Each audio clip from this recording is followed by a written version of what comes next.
Hello everyone, ನಾನು ಶ್ರೀರಂಗಪಟ್ಟಣಕ್ಕೆ ಹೋಗಬೇಕಾಗಿತ್ತು.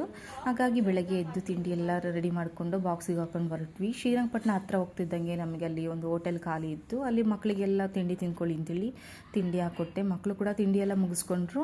ಅದಾದ ನಂತರ ಒಳ್ಳೆ ಸ್ನಾನಕ್ಕೆ ಹೋದ್ವಿ. ಮಕ್ಕಳು ಬಿಸಿಲಿದ್ದು ನೀರಲ್ಲಿ ಖುಷಿಯಾಗಿ ಆಡ್ಕೊಂಡಿದ್ರು. ನಾನು ಸ್ನಾನ ಎಲ್ಲ ಮುಗಿಸ್ಕೊಂಡು ರೆಡಿಯಾದೆ. ಅದಾದ ನಂತರ ಅಲ್ಲೇ ದೇವರದ್ದು ವಿಗ್ರಹಗಳೆಲ್ಲ ಇತ್ತು, ನಾವೇ ಪೂಜೆ ಮಾಡ್ಬೋದಿತ್ತು. ಹಂಗಾಗಿ ನಾನು ಹಾಲು ಮತ್ತು ನೀರೆಲ್ಲ ಹಾಕಿ ಪೂಜೆ ಮಾಡೋಣ ಅಂತೇಳಿ ಎಲ್ಲ ತೊಳ್ಕೊತಾ ಇದ್ದೀನಿ. ಅದಾದ ನಂತರ ನಾನು ಅಭಿಷೇಕ ಎಲ್ಲ ಮುಗಿಸ್ಕೊಂಡು ನಾನು ಸೋಮವಾರ ವ್ರತ ಮಾಡ್ತಾ ಇದ್ನಲ್ಲ, ಆ ಲಿಂಗಗಳೆಲ್ಲ ನೀರಿಗೆ ಬಿಡಬೇಕಾಗಿತ್ತು. ಪೂಜೆ ಎಲ್ಲ ಮಾಡ್ಕೊಂಡ್ವಿ. ಪೂಜೆ ಎಲ್ಲ ಮಾಡಿಕೊಂಡು ನೀರು ಹತ್ರ ಹೋಗಿ ಬಿಡೋಣ ಅಂತೇಳಿ ಹೋದೆ.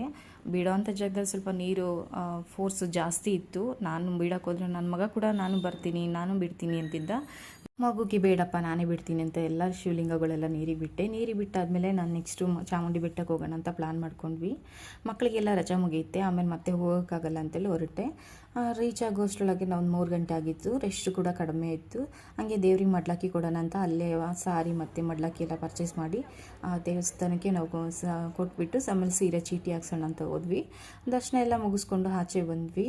ಫೋಟೋ ತೆಕ್ಕೊಳ್ಳೋಣ ಅಂತೇಳಿ ಬಂದ್ವಿ. ತಣ್ಣ ಗಾಳಿ ಬೀಸ್ತಾ ಇತ್ತು, ಹಾಗಾಗಿ ಸ್ವಲ್ಪ ಹೊತ್ತು ಕೂತಿದ್ದ, ಆಮೇಲೆ ಹೋಗೋಣ ಅಂತ ಅಲ್ಲಿಂದ ಬ್ಯಾಂಗ್ಳೂರು ಕಡೆಗೆ ಹೊರಟ್ವಿ. ಮನೆಗೆ ಬರೋಷ್ಟೊಳಗೆ 9:30 10 ಗಂಟೆ ಆಗೋಯಿತು. ನನ್ನ ದಿನದ 5ನೇ ಮಿನಿ ಬ್ಲಾಗ್ ಇದಾಗಿತ್ತು. ನೋಡ್ತಿರೋಂಥ ನಿಮ್ಗೆಲ್ರಿಗೂ ಈ ಬ್ಲಾಗ್ ಇಷ್ಟ ಆಗಿದ್ದರೆ ಒಂದು ಲೈಕ್ ಕೊಡಿ.